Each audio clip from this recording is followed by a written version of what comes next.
ঘৰখনলৈ ঘূৰি যাব বিচাৰো, কিন্তু ঘৰ নাই। এতিয়া ক'ত থাকিমগে আমি গৈ?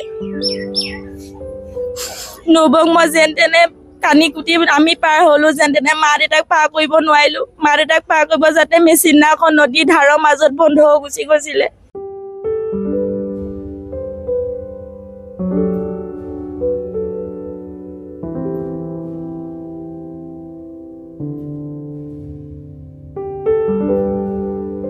এতিয়া মোৰ মা দেউতা, মই ঘৰত, দাদা এজন বাহিৰত থাকে। মই মা দেউতাক চিলাই কাম কৰিয়ে মই মা দেউতাক পঢ়ি আছিলো। মোৰ চিলাই মেচিনৰ পৰ্যন্ত নদীয়ে উঠুৱাই নিলে।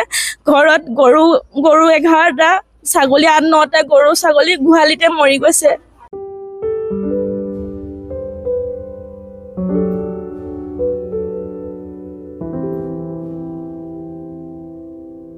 হয়, বানত সকলো হেৰুৱা এগৰাকী যুৱতী বৰ্তমান আশ্ৰয় লৈছে আশ্ৰয় শিবিৰত। আমি যুৱতীগৰাকীৰ সৈতে কথা পাতিব চেষ্টা কৰিম।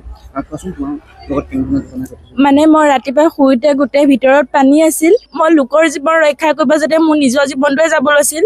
এই অকণমানি পোৱালি দুটা আছিল। যেতিয়া দাদাহঁতৰ ঘৰ দুৱাৰ ভাঙি লৈ গ'ল, দাদাহঁতে আমাৰ ঘৰ আশ্ৰয় লৈছিলেহি। তেতিয়ালৈকে আমাৰ ঘৰত পানী সোমোৱা নাছিল। যেতিয়া পানী সোমাই আমাৰ গোটেই ঘৰ দুৱাৰ, বেৰ ঘৰ, সম্পত্তি যিমান, য'ত কিতাপ ফলিপাত হৈ যিমান দিলে, তেতিয়া ল'ৰা ছোৱালীকেইটা ক'ত যাব? তেতিয়া আমি ল'ৰা ছোৱালীকেইটা প্ৰাণ হেৰুৱাব ধৰিছিল।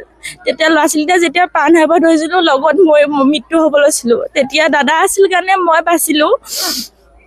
এতিয়া মোৰ মা দেউতা, মই ঘৰত, দাদা এজন বাহিৰত থাকে। মই মা দেউতাক চিলাই কাম কৰিয়ে মই মা দেউতাক পঢ়ি আছিলোঁ। মোৰ চিলাই মেচিনৰ পৰ্যন্ত নদীয়ে উঠুৱাই নিলে।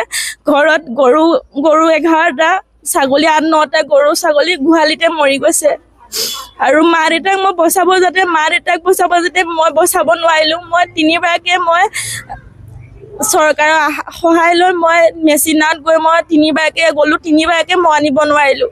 এতিয়া মা দেউতা সেয়া পানীতে, আমাৰ ঘৰৰ ওচৰত NGO ভিত্তিত আছে। মই মা দেউতাক আনিব নোৱাৰিলোঁ। মা দেউতাক কি খাইছে, কি পিন্ধিছে, ঘৰ দুৱাৰ সমস্ত বস্তু পাতি চব লৈ গুচি গ'ল। এতিয়া মোক লাগে আমাৰ ঘৰ।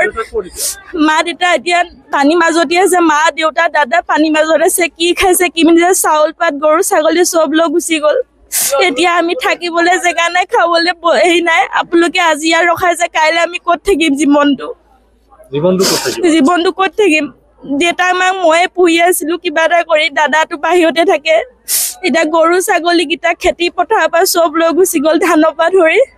এতিয়া এই ল'ৰা ছোৱালীকেইটা পানীত উটি গুচি গৈছিলে নদী সোঁতত। এই ছোৱালীজনী আৰু ল'ৰা দুটা আছিল। এই ল'ৰাটো আছিল। তেহেঁতি পানীত উটি গৈছে। তেহেঁতক কটাব যাতে মই সোঁতত গুচি গৈছিলো। তেতিয়া মোক দাদাই প্ৰাণ ৰক্ষা কৰিছে। মোৰ ভৱিষ্যতৰ চিন্তা আছে। মাটি বাৰী, ঘৰটো নাই, ঘৰটো একো বস্তু ল'ব নোৱাৰিলো, সা সম্পত্তি। লগতে মাও অচেতন হৈ পৰি আছে। এতিয়া মা মাথাৰ গণিত উঠিব পৰা নাই।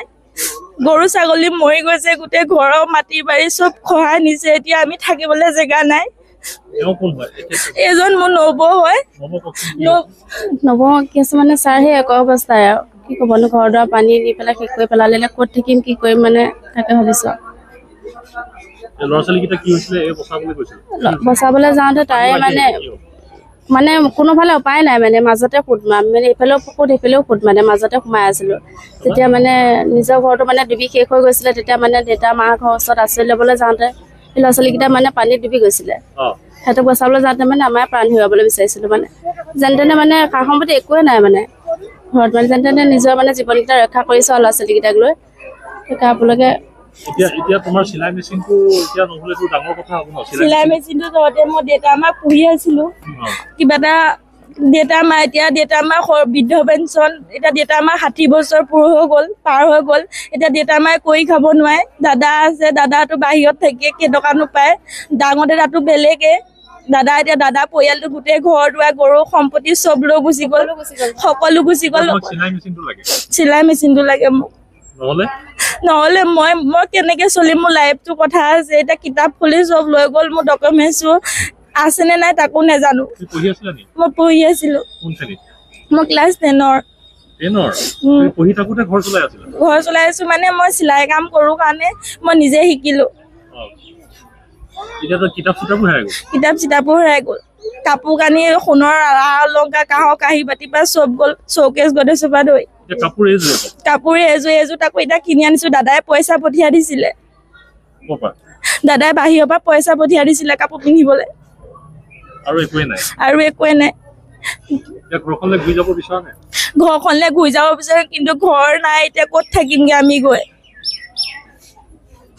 নবৌক মই যেন তেনে কানি কুটি আমি পাৰ হলো যেন তেনে মা দেউতাক পাৰ কৰিব নোৱাৰিলো মা দেউতাক পাৰ কৰিব যাতে মেচিন নাওখন নদী ধাৰৰ মাজত বন্ধ হৈ গুচি গৈছিলে সেইটো কাৰণে পাৰ কৰিব নোৱাৰিলো মই মাহঁত তাতে ফচি আছে